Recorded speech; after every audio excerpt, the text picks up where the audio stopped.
Bienvenue tout le monde et merci d'être toujours plus nombreux à suivre la chaîne Xavki. Aujourd'hui je vous propose de suivre une nouvelle vidéo dédiée à iptable avec quelque chose d'un petit peu fun ou qui sort en tout cas un petit peu des sentiers battus avec iptable, à savoir faire du load balancer. Donc pour faire du load balancer avec iptable, c'est assez simple puisqu'en fin de compte iptable permet de faire du routing. Donc, comme on a vu, on peut translater, modifier des paquets, etc. Donc on va pouvoir faire du routing. Le principe, il est résumé dans ce schéma-là, c'est qu'en fait j'ai une machine cliente qui veut communiquer sur une IP, la 172.17.0.2, et à partir de cette IP, c'est une sorte de VIP, eh bien, on veut contacter la point 3 et la point 4 de manière alternative, en mode round robin, on va dire pour l'exemple. Voilà. Donc l'objectif, c'est vraiment de faire ça. Alors, dans un premier temps, ce qu'on va faire, c'est d'abord, on va s'occuper de la première route. Donc on va faire notre test pour établir la première route vers la point 3. Donc, tout d'abord, on va se mettre à l'aise avec les fonctionnalités et notre méthode de test. Donc, notre méthode de test, c'est ici, on va envoyer un netcat à partir d'ici, donc qui est une manière d'envoyer sur une socket un élément. Et on va se placer avec un TCP dump sur la point 0.2 pour vérifier si on a quelque chose qui arrive sur cette interface.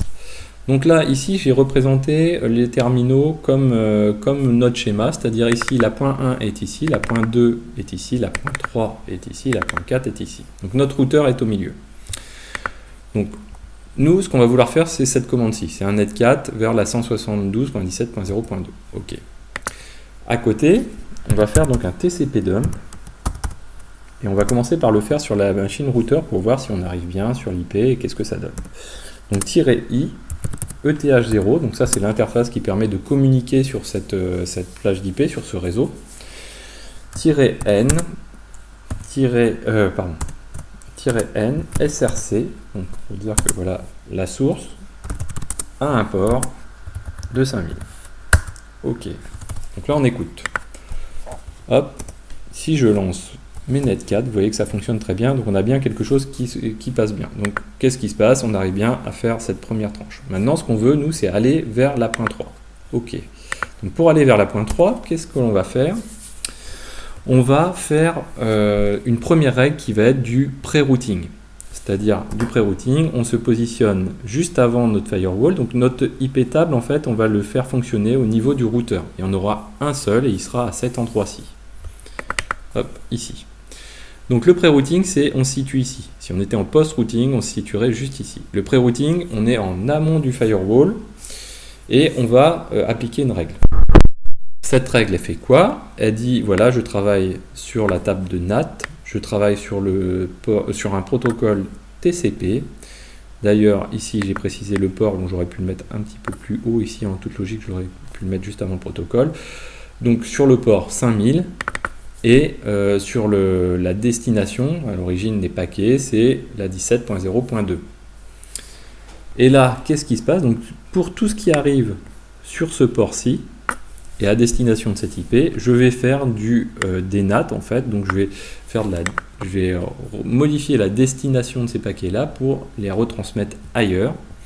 Et je vais dire, voilà, je veux les transmettre à la destination qui est la point 3 et sur port 5000 bien sûr. On pourrait changer le port, on ne va pas le faire là. Donc je copie ça, hop, copier, hop, et je me mets donc sur la machine du milieu, j'enlève mon TCP dump. Ici j'ai mon iptable qui pour l'instant n'a rien du tout. Donc, on sera sur du NAT, donc on spécifie la table NAT. Hop, je colle. Donc si je me remets comme ça, voilà, vous voyez, c'est bien la même règle. Je vérifie que ma règle ait bien été enregistrée. Elle est ici, on la retrouve bien. Donc pas de problème. Donc on va faire notre test. Hop. Donc je place un TCP dump pour le coup maintenant sur la point 3 pour voir ce qui arrive dessus. Donc TCP dump -i sur ETH0, -n, la source est un port de 5000. Voilà. Donc là, si je rebalance des netcat sur le port 5000 de la point 2, ça arrive sur la point 3. Hop. Voilà. Alors, oui. Vous voyez que là, hop, on peut le faire autrement. Voilà. Donc normalement, quand ça fonctionne bien, ici le netcat doit me rendre la main. Qu'est-ce que ça veut dire quand il me rend la main? Ça veut dire qu'en fait il a eu le retour comme quoi sa requête s'est bien passée. Donc en fait, qu'est-ce qui s'est passé? Si on en revient à notre schéma, on a traité que le chemin aller. C'est-à-dire qu'en fait on a juste fait ceci. Mais les paquets de réponses au retour pour dire voilà tout s'est bien passé, eh ben, on n'a pas prévu le chemin de retour. Et du coup notre netcat reste ouvert en attendant quelque chose. Donc là pour ça, ben, on va utiliser le post-routing. Donc on va faire une requête, une règle de post-routing. On va dire, donc on est sur la table de NAT, le P, donc le protocole TCP, le port 5000, et on va dire que tout ce qui est à destination de la point 3, ben on fait du source NAT, ici, hop, et on va dire que cette source, donc là pour le chemin de retour, ben c'est la point 2. Voilà. Donc en fait, on copie. Hop, voilà. Donc on repasse ici, on se met ici, hop, et on colle. Voilà. Donc là j'ai ma règle qui est bien passée ici, on la voit apparaître en bas ici. Voilà. Et maintenant on va refaire notre test. Donc ici, voilà, on met notre TCP dump et ici on lance notre netcat. Et vous voyez que notre netcat à chaque fois nous rend bien la réponse. Et ici le TCP dump, il ne reste pas en attente de quoi que ce soit, il ne cherche pas à renvoyer des paquets. Donc là ça s'est bien passé. Ok. Donc voilà. Maintenant, ce qu'on va faire, c'est qu'on va s'intéresser à la deuxième machine. Donc pour la deuxième machine, c'est assez simple. On va faire exactement la même chose, mais vous allez voir que ça ne va pas aussi bien marcher que prévu. Donc on crée notre deuxième route.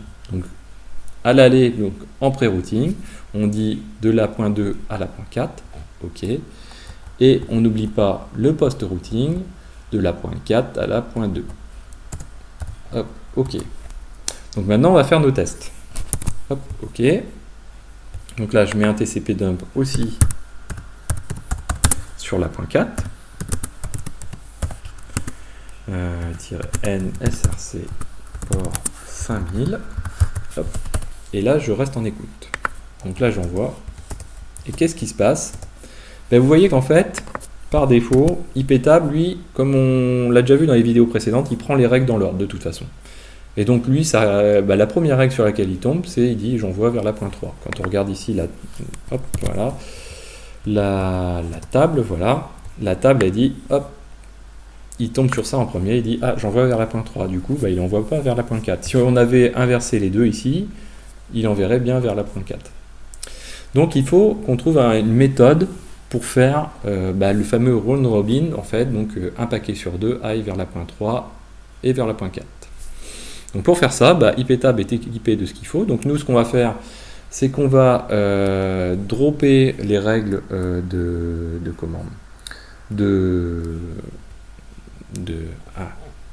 pré-routing, pardon. Donc on va dropper ces règles. On va faire donc un IPTable -d pré-routing.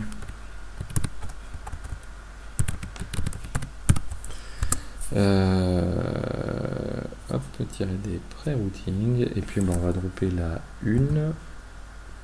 Bon, on va dropper que la 1 pour le coup. Voilà. Hop, pré-routing. Ah oui, hop, il faut lui spécifier qu'on est sur la table de NAT. Voilà. Donc là, si on regarde nos règles, hop, donc nos règles, qu'est-ce qu'on a? On n'a plus que la règle de la point 4. Très bien. Donc maintenant, qu'est-ce qu'on va faire? Youp. Donc, on se remet dans notre présentation. Là, on va utiliser pour la point 3 une autre règle. Donc la point 3, c'est celle qui va être en frontale et qui va potentiellement être la première règle à recevoir des choses. Donc ce qu'il faut, c'est que la point 3, c'est celle-là qui est essentielle, prenne une fois sur deux des paquets. Mais une fois sur deux, elle doit laisser passer des paquets. Donc pour ça, on redéfinit la même règle. Donc nous ici, on mettra juste un I parce qu'en fait, c'est bien la règle qui doit être en frontale. Donc si on fait un A, la règle va être rajoutée après l'autre règle, puisqu'on est en append, donc on va ajouter une règle à la suite. Si on fait un -i, par défaut, elle va la placer en première ligne sur la table de pré-routing. Donc, la seule chose qui va changer, qui va permettre de dire tu laisses passer un paquet sur deux, c'est ceci, qui dit on utilise des statistiques, le mode NTH, donc ça on ne va pas rentrer dans le détail, et tous les deux, tu laisses passer les paquets. Voilà. Donc, on va recopier cet élément-là. Hop, voilà. On va se placer ici. Alors, ok, super. Donc là, on revient ici, et là, on lui précise bien le petit élément qui a sauté au copier-coller. Donc là, on a bien ce qu'on vient de dire, sauf que, comme je vous disais, bien faire attention à l'ordre des règles. Donc pour bien gérer la règle, ici, nous on va faire un insert de manière à ce que ce soit la première règle à passer. Comme ça, une fois sur deux, cette règle-là, elle va sauter de toute façon. Donc là, si on vérifie, hop, voilà.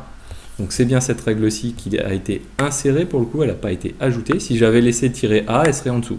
Donc là, ce serait la point 4 qui prendrait tout.